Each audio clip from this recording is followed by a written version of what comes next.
बिस्मिल्लाहिर्रहमानिर्रहीम। अस्सलाम वालेकुम नाज़रीन, मैं हूं जमशेद अंसारी। नाज़रीन, सन 2000 में नवाज़ शरीफ साहब जिला वतन होते हैं और उसके बाद साल 2003 में पाकिस्तान के एक मारूफ सहाफ़ी हैं सुहेल बड़ाई साहब, वो उनका इंटरव्यू कंडक्ट करते हैं। 1 महीना ड्यूरेशन होता है इंटरव्यू के कंडक्ट करने का। उसके बाद 2-3 साल उस इंटरव्यू के मुसद्दे पे काम होता है, एडिटिंग होती है, प्रूफ रीडिंग वगैरह होती है। साल 2006 में नवाज़ शरीफ साहब के फैमिली के अफराद उस इंटरव्यू का बाकायदा मुसवदा चेक करते हैं कि यानी कि इंटरव्यू में कौन से सवाल और जवाब हुए हैं, जिसमें से हुसैन नवाज़ साहब भी चेक करते हैं, बेगम कुलसूम नवाज़ साहब भी वो इंटरव्यू का मुसवदा चेक कर लेती हैं और साथ ही साथ नवाज़ शरीफ साहब भी। तब जो है वो इंटरव्यू शाया करने की इजाज़त दी जाती है और वो इंटरव्यू पूरे एक किताब की शक्ल में है। चुनांचे उस इंटरव्यू में चंद ऐसी बातें हैं जिसकी तरफ हमारे जो मीडिया स्क्रीन्स हैं या कालम निगार हैं उनका ध्यान नहीं जाता। बहुत ही ख़तरनाक किस्म की बातें उस इंटरव्यू में कही गई हैं और यूँ समझ लें कि वो पाक फ़ौज के ख़िलाफ़ एक चार्ज शीट है और पाकिस्तान के साबिक़ वज़ीर आज़म की तरफ से है। नाज़रीन, कोई आम आदमी की तरफ से नहीं।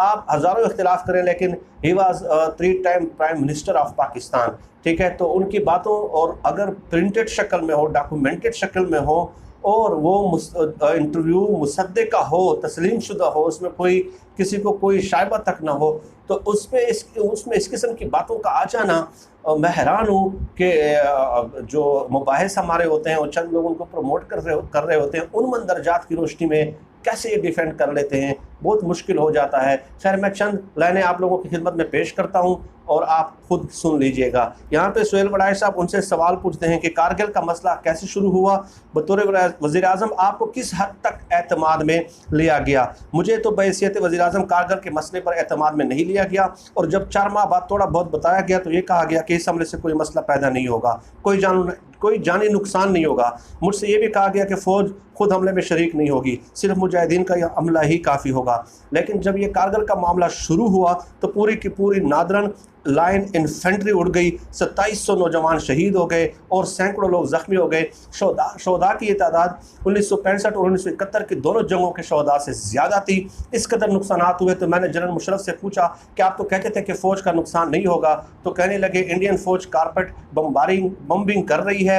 मैंने कहा आपको पहले इल्म नहीं था कि इस तरह बमबारी हो सकती है, तो कहने लगे साहब हमें ये इल्म नहीं था। मुझे बताया गया कि जब भारतीय बमबारी करते थे तो चूँकि मोर्चों के ऊपर कुछ नहीं होता था तो लोगों के सर उड़ जाते थे। मैं आपको ये बताऊं कि जब वाशिंगटन का माहिदा हुआ तो आधी चौकियां भारतीय खाली करवा चुके थे और आगे बढ़ रहे थे। मैंने उनकी इज्जत रख दी यानी कि फ़ौज की, और वरना उनके पले कुछ न रहता। मैंने इनकी इज़्ज़त रख ली यानी कि दैट मीन्स कि एक भी फ़ौजी वो ज़िंदा न छोड़ते अगर मैं उनकी इज़्ज़त न रखता। इसके अलावा वो कहते हैं कि फ़ौज का मौक़िफ़ है कि उसने मामले में आपको ब्रीफ़ किया था, क्या ये सच है?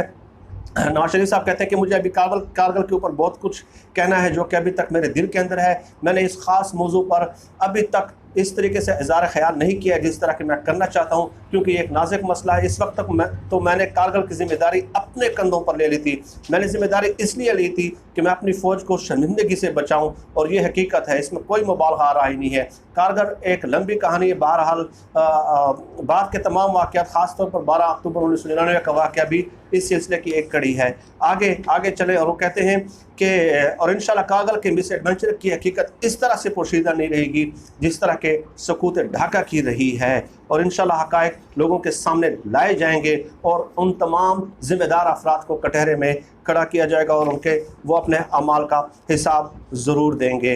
अच्छा, अब आगे वो लिखते हैं, ये देखिए चार्ज शीट जो कर रहे हैं कि इस मामले में क्या क्या नुकसान हुए।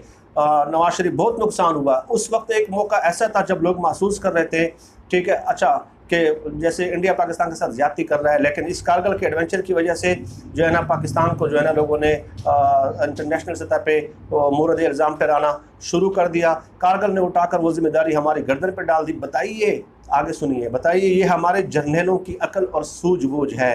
ये कोई काम करने से पहले सोचते ही नहीं कि इसके नताइज क्या हो सकते हैं। क्या नताइज निकलेंगे। उन्होंने वज़ीर-ए-आज़म से पूछे बगैर ही दिसंबर जनवरी में कारगिल पर चढ़ाई की तैयारी शुरू की हुई थी।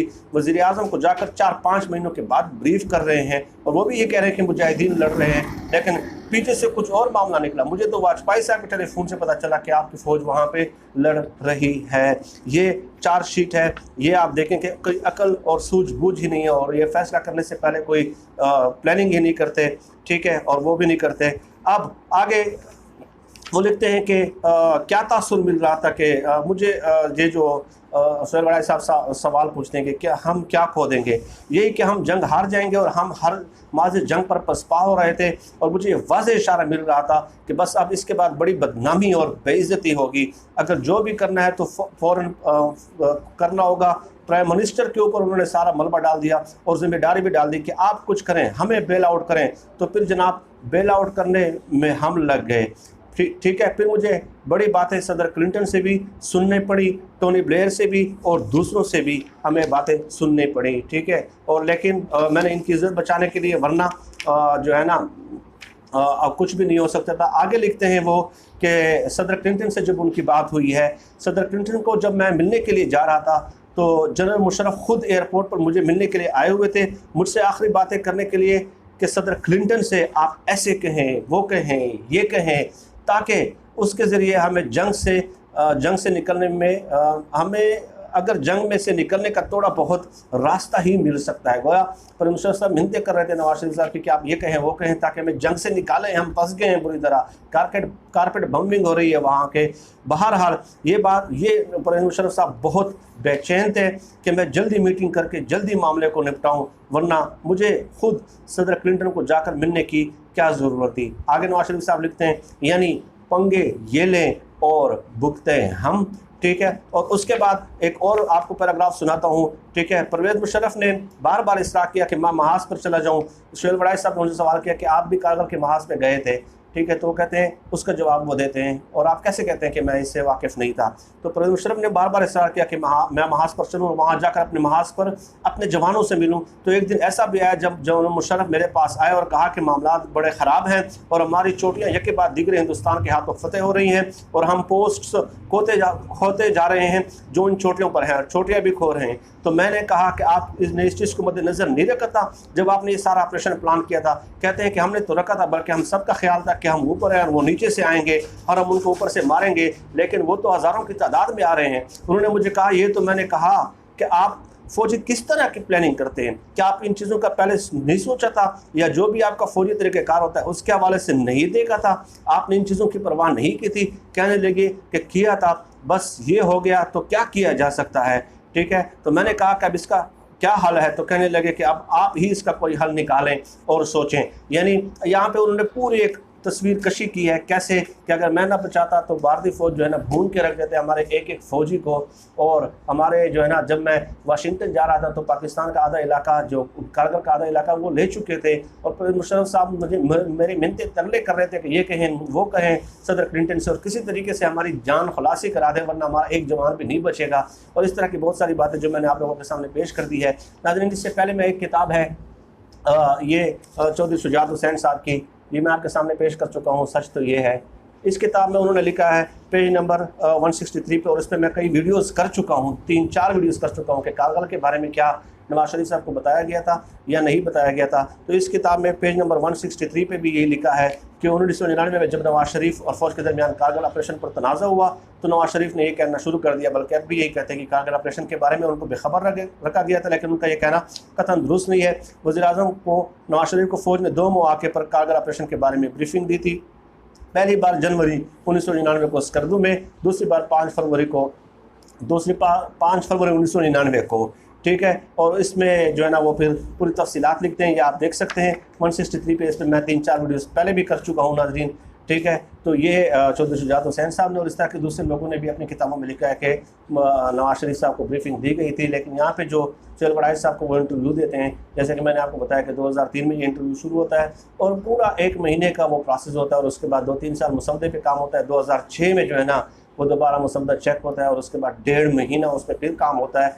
तो ये इंटरव्यू इंतहाई यानी कि गौर और खौस के बाद जारी हुआ और सब ने इसका मुसवदा चेक किया है। तो कैसे उन्होंने चार्जशीट किया है और ये बताने की कोशिश की है कि जी अगर मैं ना होता तो कारगिल में इनके पले कुछ न रहता, कोई भी बाकी न रहता, और जो हमारे यानी कि बहुत ही दिगलगू हालात हो जाते, ख़राब हालात हो जाते। तो इससे बढ़ के चार्जशीट खैर क्या हो सकती है कि एक सिटिंग प्राइम मिनिस्टर, 3 बार के प्राइम मिनिस्टर ने इस किस्म की बातें की हैं और बहुत सारी बातें और भी हैं जो वक्तन फ़वक्तन मैं आप लोगों की खिदमत में पेश करता रहूँगा। फ़िलहाल इतना ही। आप सब लोग अपना बहुत बहुत ख्याल रखेगा, मुझे अपनी दुआओं में ख़ुसूसी तौर पर याद रखेगा। अल्लाह हम सब कामिल व नासिर व पाकिस्तान ज़िंदाबाद। अल्लाह हाफ़िज़।